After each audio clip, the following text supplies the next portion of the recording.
"Sir, she's too weak to beg," the little girl said. Then the tycoon looked into the trunk and froze. The words came like a ghost through the laughter and clinking glasses. Alexander Hale turned slowly, unsure if he had heard it right. The beachfront resort shimmered under golden lights, the scent of jasmine mingling with sea breezes and wine.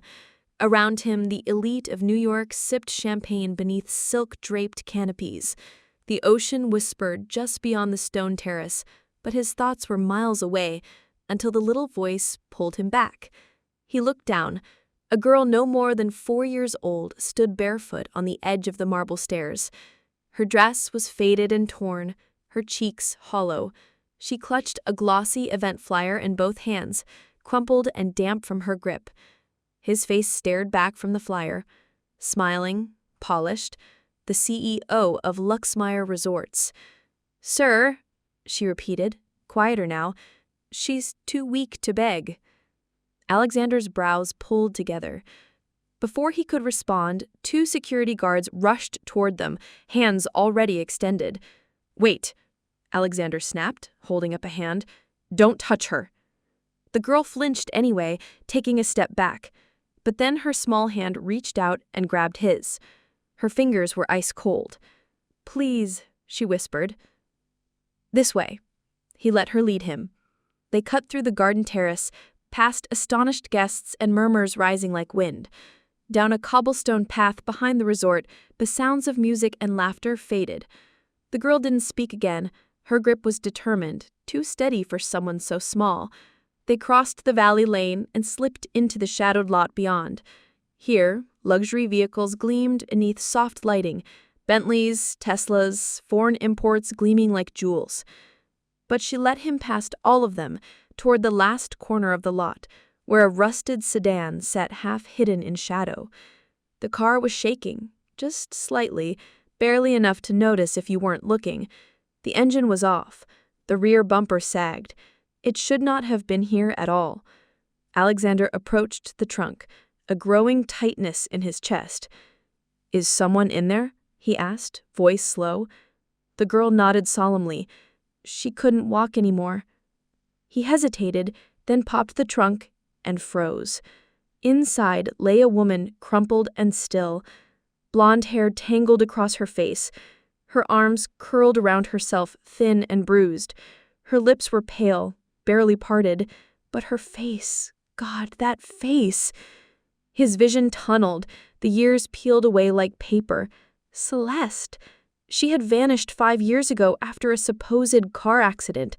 There had been no body, only wreckage, and her name had been written off in headlines and condolences. He had mourned her, buried her in memory. But here she was, alive and barely breathing. He reached for her instinctively, checked her pulse. It was there, faint. His voice caught in his throat. The girl whispered beside him, "She always said you were real." The guards caught up, flashlights slicing through the dark. "Sir, what?" Alexander cut them off, standing between them and the car. "Get an ambulance," he ordered. "Now." He turned back to the woman in the trunk and gently lifted her out. She stirred, barely. Her eyelids fluttered. When she looked at him, even through the fog of pain, there was recognition. He carried her to the back seat, laid her across the cushions with as much care as he could. The girl climbed in beside her and held her hand. "She's my mama," she whispered, looking up at him with fierce, tired eyes. Alexander swallowed hard. "What's your name?" "Lily."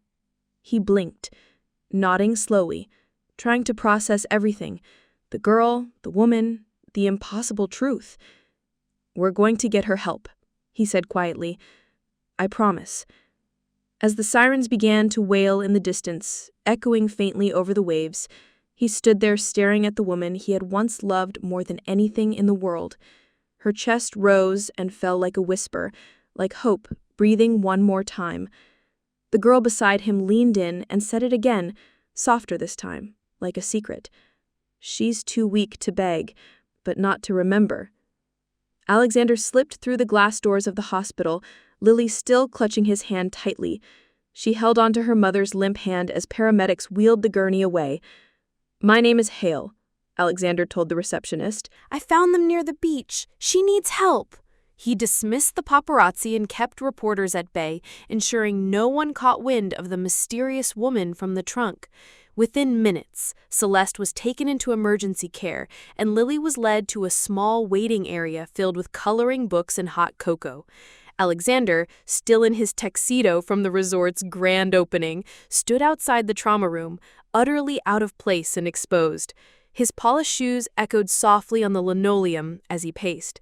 He remembered 5 years ago how he had fallen in love with Celeste, an art student with golden hair and kind eyes. She had painted sunsets with the same passion she used to challenge his corporate world. She refused his father's offers to elevate her through arranged deals. She wanted real love, not contracts. The last night they spoke, her voice trembled. "I can't become someone I'm not, Alex." Hours later, her car was found overturned by the cliffs. No body, just silence. A nurse approached. "Mr. Hale? The girl is doing well, just dehydrated. She's in the children's wing." He nodded and walked over. Lily looked up from a pad of drawings. "She sings to me at night," she said. "Even when she's tired, she sings softly." His breath caught.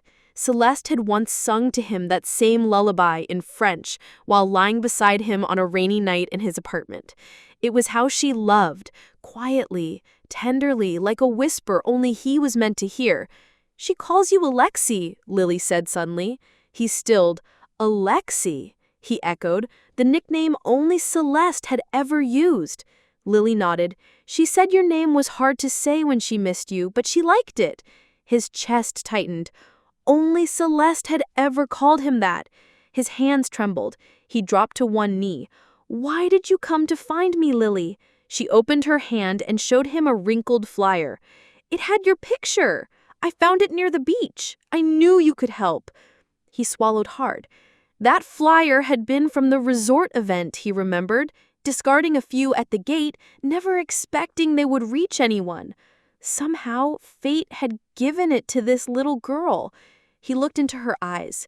"Thank you for trusting me." She leaned into him, tired. "Don't leave her again," she murmured. Later, Alexander stood at the nurse's station, demanding information, identification, medical records, anything. When the charge nurse hesitated, he handed over his card. "Alexander Hale, contact me if there's an issue." He returned to the quiet hallway, staring toward the room where Celeste rested. Lily's laughter had echoed through his thoughts all evening, bright and pure, impossibly so given the horror that had led them here.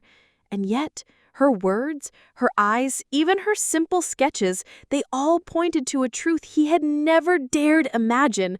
The woman in the trunk was Celeste, not just a ghost from his past, not just a trick of fate. She was alive. She had suffered but survived, and somehow she had given him a daughter. He closed his eyes and whispered to the dim hallway, "I will not lose you again." Celeste woke to a sterile hum, fluorescent lights above her casting blurry halos. For a moment she thought she was still trapped in the cell in the darkness where silence screamed. Panic rose in her chest. Then the smell of coffee. The cool sheet against her skin, the steady beep of monitors grounded her in something new. Then she saw him. Alexander stood near the doorway, still and silent. His eyes were wide, stunned, filled with something more than shock. Remorse, grief, disbelief? Celeste flinched. "No, I know you," she rasped, voice dry. "You are not safe." Alexander stepped forward carefully. "You're safe now," he said softly. "You're home." She shook her head, tears leaking down her face. "Don't, please, I don't know what's real." Her voice broke. For a moment their eyes locked, and recognition flickered. Her chest heaved. At the edge of the bed, Lily stirred. The girl climbed into a chair beside her mother and gently placed a small sketch pad and pencil into her trembling hand. "Draw, Mama, you can." Celeste looked at the pencil like it was a weapon or a memory too painful to touch. She tried to draw, but her hand trembled, and the marks that formed were chaotic, aching. She pressed her palm against the paper, smearing the lines, unable to bear it. Later, Alexander came in carrying a tray, juice, soup, warm bread. He said nothing, just placed it beside the bed. Then he knelt with Lily on the floor, helping her draw. "A beach," Lily said, pointing to the colors. "Mama's favorite." Celeste turned her head slightly. It was a beach scene. A place they once spoke of running to. Her throat tightened. Alexander looked at her as he drew a sun over the sea. "The sun always comes back," he murmured. That night, he fed Lily and brought juice for Celeste. When she would not take it, he held the cup steady. She sipped slowly, cautiously, her eyes never leaving his. In the following days, Alexander made himself present, but never overbearing.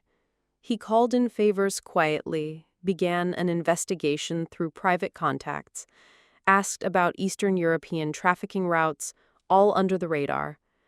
He knew the name Mr. Hale whispered in Lily's story, and he feared the connection. He kept his father, Gregory, out of it for now. On the third morning, Celeste saw him and Lily sharing crayons and laughter. The sight broke her. He had not recoiled from Lily, had not questioned her presence. He simply cared.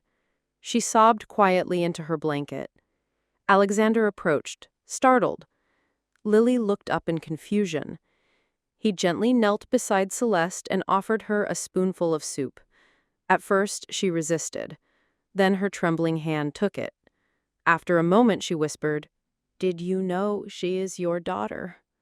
Alexander swallowed hard. "I hoped, but I never knew until now." Celeste's eyes filled again. "I wanted to tell you," she said, "but I couldn't. I was alone." He reached for her hand. "You are not anymore." For a long moment, neither of them spoke. Finally, she let him take her hand. He held it like it was something precious. Lily curled into her mother's side, drowsy. They sat there, mother, daughter, and the man who had once lost them both. Later, Alexander stepped out quietly. He left behind a drawing, a child's hand reaching toward a rising sun. When Celeste saw it, she pulled Lily closer. "I will try again," she whispered. Down the hall, Alexander sat alone with Lily's sketchbook in his lap. Pages filled with shaky suns and seascapes lay open. The past was shattered, but something new was forming. Fragile, but real. Tonight, he let the weight of it settle. He had found them, and he would never let them go again. Celeste lay quietly in her hospital bed as afternoon light filtered across the floor. Alexander sat beside her, holding Lily on his lap. The air carried a fragile peace, a hollow built from exhaustion and newborn trust. At first, Celeste did not speak, eyes fixed on the ceiling. She was unsure what world she had returned to. Finally, she turned her head slowly and looked at Alexander. I am afraid," she said, voice thin. "I do not belong in your world anymore." He blinked, swallowing. "You belong here," he answered gently. "With us?" She looked at her daughter, then back at him. "I was hidden in a basement in Eastern Europe. They moved me like merchandise. No name, no home. I survived only by holding your face in my mind." Lily squeezed Alexander's hand. Celeste's lips trembled. She paused, tears gathering. "In that darkness, after years, I heard them mention a name, Mr. Hale. I think it was your father." The world seemed to tilt. Alexander's knuckles whitened. He held Lily tighter. His chest tightened with dread. Finally, he said quietly, "He is in my family business." Celeste winced. "I never saw the man, but when I woke each morning to darkness and fear, I whispered your name to survive." Alexander sat forward, eyes dark. "You never told me about this." He took a breath. "I want to know everything." She stared at him, torn between shame and trust. "I was moved from cell to cell, given numbers. They sold women, children. I was pregnant once. They took the child, and I never saw her." She closed her eyes. "Except Lily." She touched her daughter's hair softly. Alexander felt her grief like a weight across his heart. He gently placed his hand over hers. He cleared his throat. "I will find out who did this, no matter who." Over the next day, he asked discreet questions. He probed background files. He accessed private document stores, learned about shell charities funded in Eastern Europe. That night, he visited his childhood home, his father's mansion under the cover of twilight. Inside, he stepped into the locked vault he had never entered as a child. He searched until he found a familiar pendant, a gold necklace with an engraved initial. He stared at it, shaken. That pendant belonged to Celeste. He remembered giving it to her once under a willow tree on the university campus. He put it in his pocket, silent fury rising in his chest. The next morning, he returned to the hospital room. He laid the pendant on the bedside table beside Lily's newest drawing, a sun breaking through storm clouds. Celeste looked at it. Tears poured down her cheeks. "How did you—" she began. Alexander did not blink. "In your basement, did you ever see someone send money? Did they talk about donations or gifts from someone named Mr. Hale?" Celeste nodded, face white. "Yes, they called it charity, but the voices said we had price tags." He swallowed. The name hit like an accusation. He turned the pendant in his hand. Silence stretched between them until Lily curled into Celeste's arm. Alexander watched them, mother and daughter, reunited at last. His heart pounded. He stood and opened the blinds to flood the room with daylight. "I want records," he said. "Bank transfers, offshore accounts, charity receipts under the name Mr. Hale, anything connected to Luxemeyer's parent company." Celeste reached for his hand. "I'm sorry, I could not tell you until now." He squeezed her wrist. "Alive, you came back. That is enough." That evening in his study, he pored over financial ledgers. He cross-referenced account names with charity forms and shipping logs. It was painstaking work, hours stretching to hours. Eventually, he traced millions of dollars moved from their corporate foundation account into obscure nonprofits in Eastern Europe over the last 5 years, all under the name Mr. Hale, with no public disclosures. He clenched his fists. He saw the ledger entry that matched the year Celeste vanished. He stared at the timestamp and the amount, enough to fund an entire rescue operation. He leaned back, breath shallow. He realized the monstrous truth. His own father had secretly financed the trafficking rings that held Celeste. Alexander paused, chest tight. He closed his eyes and whispered to himself, "I will not let her suffer again." He left the ledger pages open. Next morning, he returned to Celeste's room and laid out the printed documents on her bedside tray. She read, shaking. Lily watched, her tiny fingers curled into a fist. Celeste began to cry again, not from pain, but from recognition and relief. Recognition that someone knew the truth. Relief that pain would become exposure. They sat together, Lily between them, painting with colored crayons on the tray, Alexander's protective arm around them both. The family, as fragile as new glass, glinted in the morning light. The past had scarred them, but truth had begun healing. In the gentle hush of the hospital room, Alexander vowed silently he would not rest until justice was done. The air in Gregory Hale's study smelled faintly of old leather and polished wood, the kind of room the press would someday call iconic. But tonight it felt cold. Alexander stood straight in a tailored suit, clutching a folder of evidence. Across from him, Gregory Hale, 63 and regal, regarded his son with detachment. "You summoned me," Gregory said coolly.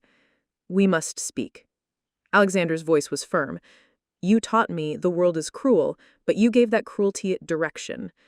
He opened the folder, sliding bank statements and ledger prints across the desk. "Explain this." "Charitable donations under the name Mr. Hale, sent to Eastern Europe at the same time my wife disappeared." Gregory's face darkened, mask slipping. "Those were investments, reputation management, strategic generosity." Alexander inhaled sharply. Investments in trafficking rings, homes where women were held, children torn away. I found ledgers, Caroline's pendant in your safe. How long did you carry her identity in secret? His father leaned back, expression cold. The world is harsh. I intended to shield you from impurity, from scandal, from weakness transferring to our name. I did what I could to protect the company, and you protected the company by fueling darkness, Alexander said quietly. You used your resources to manipulate innocence. Gregory rose slowly, pacing behind the desk. Your mother came from nothing. She ruined everything I built. Celeste was everything you wanted. An artist, a savior. I removed her before she removed you. A heavy silence hit. Alexander felt his loyalty fracture. You weaponized our power for your convenience. Gregory's jaw was rigid. Everything I did was for this family. Alexander stepped forward, heart pounding. Then I am no longer your heir. He left the ledgers on the desk. Luxmeyer is not my legacy. Justice's. His father's eyes flicked with disdain. You would trash everything I built. Alexander's voice didn't waver. I would burn down privilege built on pain. That evening, Alexander returned to the hospital. He carried only a small coat and Lily's sketchbook. Celeste sat upright in her bed, pale but alert, Lily asleep on her lap. He closed the door softly. I resigned, he said quietly. She looked up, confusion in her eyes. What? I resigned from Luxmeyer, he said. I refuse the role I was groomed for. I will expose everything if I must. He pulled Lily into his arms, brushed her dark hair. I will work instead with foundations that actually help people like us. Tears welled in Celeste's eyes. You are risking everything. Alexander brushed her hair gently. Nothing matters more than truth. He handed her Lily's latest drawing, a sun breaking through storm clouds. Celeste traced the lines with trembling fingers. Lily stirred, nestled closer. We rebuild, Lily, he said softly, together. It was not the confrontation of fists or fireworks. It was an earthquake of integrity. Alexander had chosen justice over legacy, vulnerability over control. He sat beside them until the night quieted, listening to Lily's breathing and Celeste's tears of relief. The scars were deep, but his father's empire was no longer worth his silence. Celeste stared out the cabin's window at a dawn shrouded in mist, tension threading every breath. Alexander sat across from her at a wooden table strewn with pencils and fresh paper. Lily slept peacefully in the bedroom. He broke the silence gently. You do not have to return to that world of cameras and headlines. Celeste's voice trembled. I survived in silence. I do not want a spotlight now. I fear the world seeing me will break me again. Alexander leaned forward. I do not expect you to be the CEO's former love. I need you to be yourself, the woman I fell in love with. Her eyes glistened. That woman no longer exists. He shook his head softly. She never left. She just needed time. She turned away, drawing absent lines in the air. The cabin smelled of pine in early summer, a safe haven, far from Luxmeyer's marble floors. He had brought them here after resigning, away from news vans, to heal. Why are we here? She asked quietly. Because we need a place to breathe, he answered, to figure out who we are outside the past. He handed her a pencil and paper. Lily peeked from the doorway, holding her own sketchpad with crayon drawings. Mama, draw with me, she said shyly. Celeste hesitated, fingers trembling over the wood grain. She drew a shaky outline of horizons, half empty. Alexander began drawing beside her, gentle strokes of sky and sea. The child leaned over both of their shoulders, curious. Alexander captured Lily's small hands, then Celeste's golden hair. For the first time, Celeste realized she was not tracing pain. She was authoring light. Later, he cooked a simple dinner: soup, bread, fruit. Lily ate at the table, her careful chewing a reminder of new beginnings. Celeste watched him pour water, align food, and offer Lily second helpings.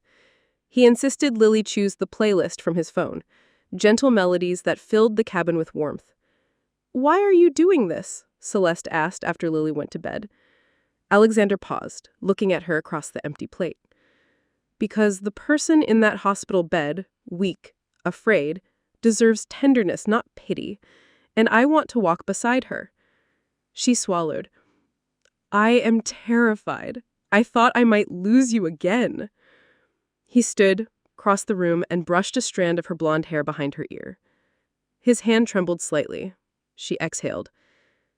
"I once was pregnant," she said softly, voice raw, "but I lost the baby.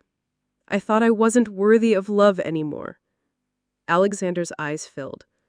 "Lily told me she dreamed of the sister. I had suspicions, and then you told me." He reached for Lily's hand, gently placing it against both their chests.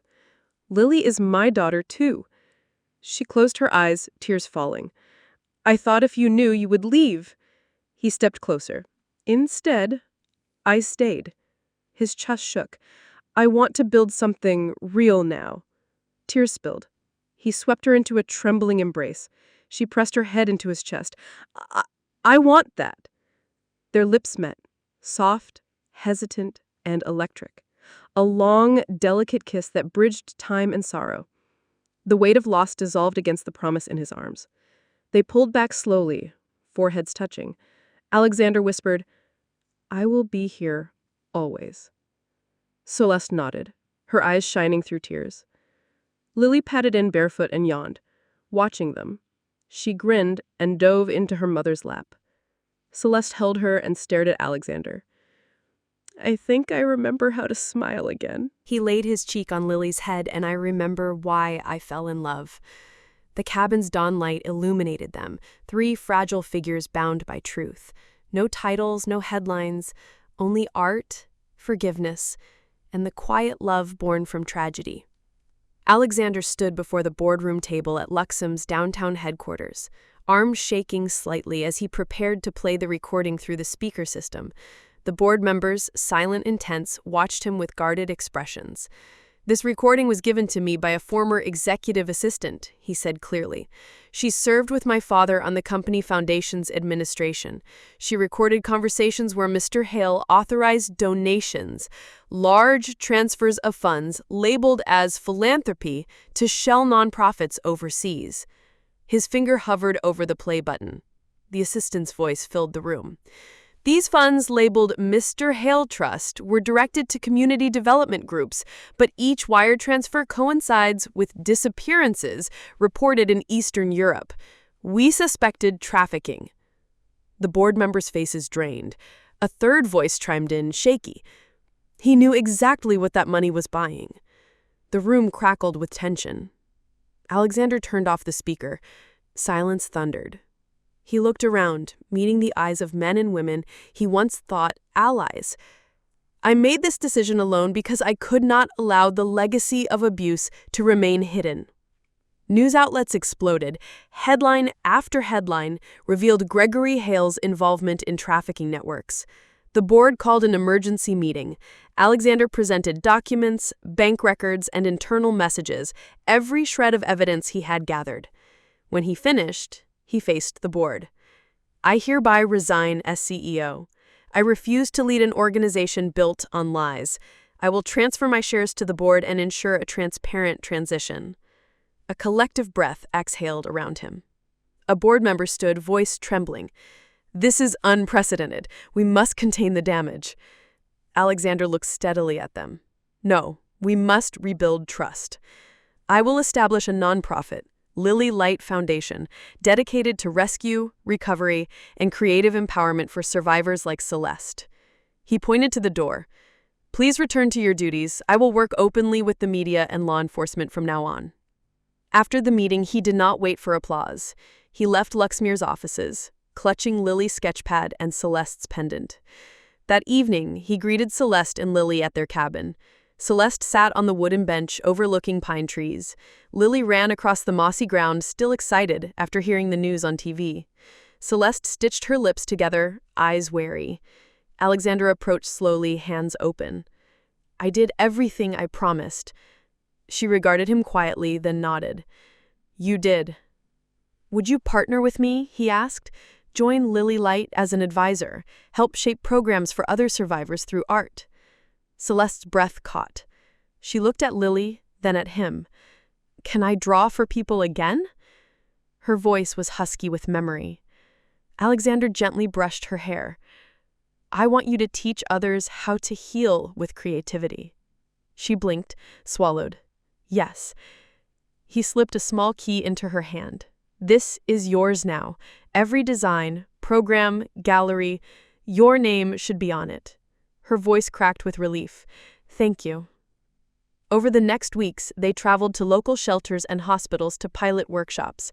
Alexandra oversaw founding, Celeste led sketch exercises with survivors, and Lily brought warmth and laughter wherever she went. Meanwhile, Luxmere announced a full internal audit. Gregory Hale's name disappeared from the foundation page. Investigators stepped in. Legal teams worked alongside authorities. Alexander remained transparent even as media circled the Hale mansion like vultures. One evening, after a session with survivors, Alexander and Celeste packed up art supplies under dim gallery lights. They watched as a participant hesitantly approached and offered a painting titled Light Through the Trunk, an image of a closed car trunk shining under dawn light. Celeste nodded at Alexander quietly. It is healing, she whispered. He took her hand gently. Because you chose truth. Their eyes mirrored something solemn but hopeful.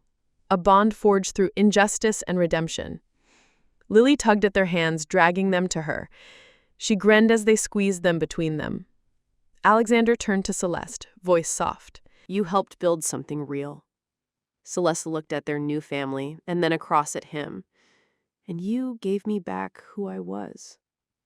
They stood like that, 3 souls entwined, layered by trauma and truth, now joined by art and purpose.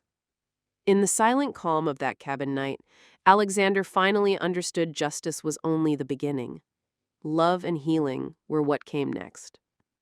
It was exactly 1 year since the night Lily tugged at his sleeve and whispered those fragile words beneath a glittering resort. Now Alexander, Celeste, and Lily stood in a small gallery on a quiet street in Brooklyn, the air scented faintly with flowers and fresh paint.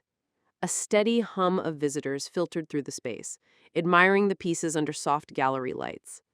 The exhibit was titled Return from Silence.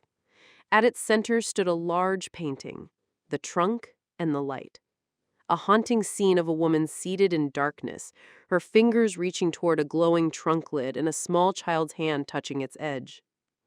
The shadowed figure was fragile but determined, and the light poured in like hope. Lily's small outline was unmistakable at the edge of the frame. Alexander held Lily's hand, guiding her into the room. She looked up at him and then at the painting, her eyes wide with recognition. Guests whispered softly to each other as they passed. They saw not just art, but a story of escape, survival, and renewal. Some looked at Celeste and Lily standing side by side.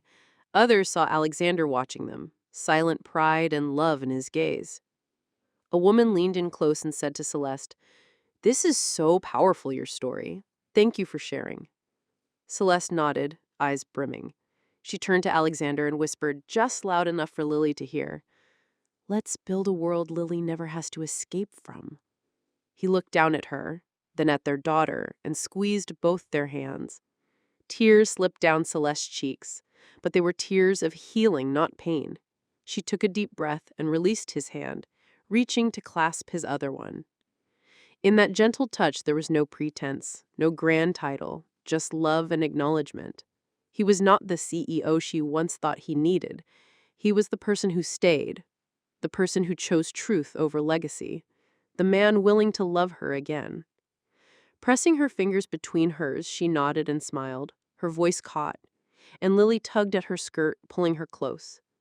The guests fell silent around them, sensing the vow unfolding quietly between 2 people who had lost everything and chose healing instead. Then Lily ran forward and circled them, giggling softly as she marveled at the painting that held their past. Alexander crouched beside her and whispered, "Do you see the light, sweetheart?" She nodded, pointing at the glow on the canvas where her hand reached out. "That's you," he said softly. "You bring the light." Celeste watched them and felt something bloom in her chest, a freedom she thought had been buried. She turned back to her art. Children gathered to watch as she demonstrated brushstrokes and shading, guiding them gently. One little boy asked timidly, "Can you teach me to draw, Hope?" She nodded, giving him a pastel crayon. Others followed. Prints and canvases early in chaos, but full of intention. Alexander quietly moved behind them, gathering her coat and Lily's backpack. He stepped close, hands lingering on her shoulders. She leaned into him. No microphones, no speeches, just the soft rustle of visitors, the low laughter of children trying new art, and the warmth of family standing together. The painting glowed, their story alive in color and light. Celeste turned to him, voice steady. "I want to teach art to kids who feel like they don't belong." He kissed her forehead gently. "Then let's make that happen." Hand in hand, they stood before the trunk and the light. 3 figures linked by truth and survival. Lily's hand rested in hers and his, the broken past reframed into something new. Art that heals, love that perseveres, and the promise of a world no child need flee. In that quiet, glowing gallery, they found the ending they never expected, but more importantly, the beginning of everything real again. If this story stirred something deep within you, if it reminded you of the power of love, resilience, and second chances, then we invite you to stay with us. At Soul Stirring Stories, we share emotional, heartwarming tales like this every week. Stories that heal, that inspire, that remind us all of what really matters. Subscribe to Soul Stirring Stories so you never miss a moment that might change your heart or your life. And if the trunk in the light moved you, please like, share, and tell us in the comments, what would you do for love that refuses to give up? Thank you for watching, and remember, every soul has a story.